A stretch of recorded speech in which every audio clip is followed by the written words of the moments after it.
it's definitely a part of my story and my journey here.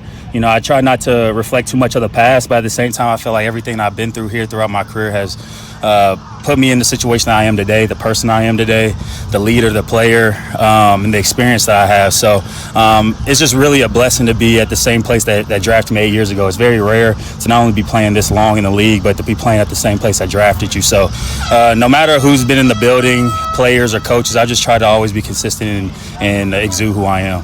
How does this compare? I'm talking from the very top. Like, the ownership situation is so good, and the front office with Adam is very comfortable now with Dan. Compared to some of these other years, it just seems like the vibes are trending in the right direction around here. Yeah, I think there's definitely synergy, which is important if you want to have long-term success. And so when everybody's on the same page, it definitely trickles down. And so to have this season where everybody's been in the building, the consistency's been there, and it's just been pretty normal. Although we've installed a new offense and a new defense, guys are just taking it in stride. But you know, I'm just really proud of our development so far. But we still have some time to go before we get ready for the first game. So you know, we're looking forward to compete against a really good team tomorrow in the joint practice, and just another chance to compete. You know, I wouldn't call it a measuring stick or anything like that, but that's a physical program. They pride themselves on that, but we're looking forward to the challenge and just to be out there and play the game at a high level.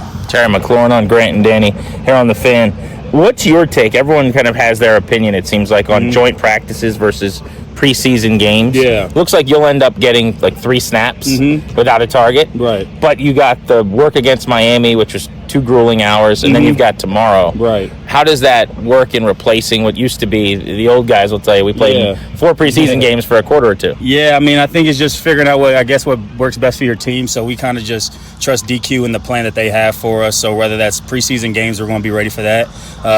With it being 2 joint practice, we're ready for that too. So as a competitor, I'm just looking to, anytime my number's called to be out there, is just go compete. That's what I do. So more importantly, though, I think you know, preseason game is more like a game-like atmosphere. You know, you do pregame warm-up, you get in and out of the huddle, on and off the sideline, and practice is a little slower of a tempo, but it's a lot more crisp and precise because the periods are scheduled and you know what's kind of coming up. And so I prefer both because you genuinely get 2 different experiences. But with us only playing, you know, 3 snaps, I mean, for myself personally, I play a lot of football, so I have no worry about being ready for the season. But when you get a chance to go against a physical team like Baltimore, who's had success, have great players on both sides of the football, it can almost play out like a game. You know what I mean? You just never know how the joint practices are going to go. Hopefully everybody stays clean and healthy, but when you're going against a competitive program, you got to bring your juice too. And the great thing about it is we're a competitive program too. So I'm looking forward to competing against their corners, their safeties, and just everybody kind of just bringing that energy. I think that's what really showed up against Miami, just our energy. I think it started at one-on-one. So if we have one-on-ones tomorrow, I think that's a chance for us to kind of set the tone for the practice. I'm so excited for Blough's offense. Yeah. Watching how you guys move around and 17's in different locations and no one knows where he's going to be. Right. It made me look bad in 24 because I don't like the stagnant thing. Yeah. And I always said that's like the worst thing you could do for a wide receiver one.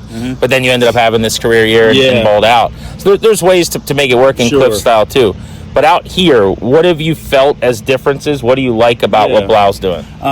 You know, to your point, I did have success in that offense. And I think as a receiver, like, if you want to be successful in this league, you got to be able to produce no matter what your circumstances are, no matter what the offense, the quarterback, whatever it is. And so I've tried to always keep that mentality in mind. But also, it's refreshing to be able to move around a lot. You know what I mean? When you turn on the tape, and you don't know where the number 1 receiver is going to be, it just forces the defense to have to prepare for the whole field versus 95% of the time they know I'm going to be on the left. So it allows the defensive coordinator to set the defense to whether it's a cloud, whether it's an in and out coverage, or even a DB. Like it just forces him to be able to not have to worry about as many splits and motions to worry about. Like if I'm +2, he kind of knows what I'm doing. If I'm on the numbers, et cetera, you close the margin for error for myself because you kind of got to just ISO ball. I call it like hard and ISO ball. But if you're a receiver, you gotta win. So hard and ISO ball. Yeah.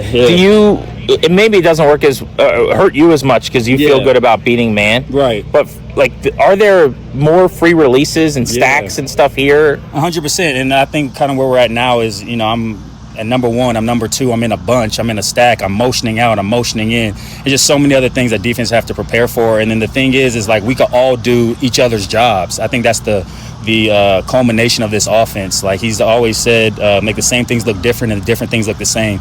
To me, that means just there's going to be a marrying of our plays from the run game to the pass game to the way we set up our routes and the certain stems and kind of making defenses presenting the picture of it's the same play, but it could be something completely different. And as a receiver, that's great for myself because you know how to beat man, you know how to win, but if you're getting like set looks in the offense where you know, hey, we're driving out this deep defender because you're coming in on a dagger or we're clearing out the top part of the coverage, you have a shallow, like those are easy looks and it just allows you to kind of just get touches within the flow of the offense versus I got to beat this guy game in, game out, play in, play out. So I think that's super exciting just to be a part of an offense like that where Blough is so innovative and you have a quarterback like Jaden who's able to get us in the right plays. You know, I think they're giving him the freedom to, if he sees a certain look, to get us something that beats man, get us something that beats zone, which for a smart quarterback like that only accentuates your offense more. Right. And so I think we're seeing that as we get through the deeper parts of this preseason, and now we just have to show that tomorrow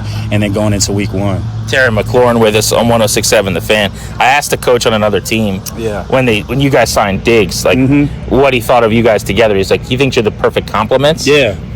A, what do you think of that assessment? And B, why do you think he would say that? I think it's pretty accurate. You know, on the field, we're definitely a lot similar. We play with a grit and a passion that I just think is different. You know what I mean? It's almost like you have a mentality of a lineman or a D lineman where you're just ready to be physical and bring the fight to somebody. And you're just a relentless competitor. Like you're going to have to guard this person for 4 quarters, every snap, and you're just not going to quit. And that eventually like weighs down on a defense and weighs down on your defender. And so when you add another guy to our group, not only it raises the floor, but it raises the ceiling. He's an unbelievable competitor.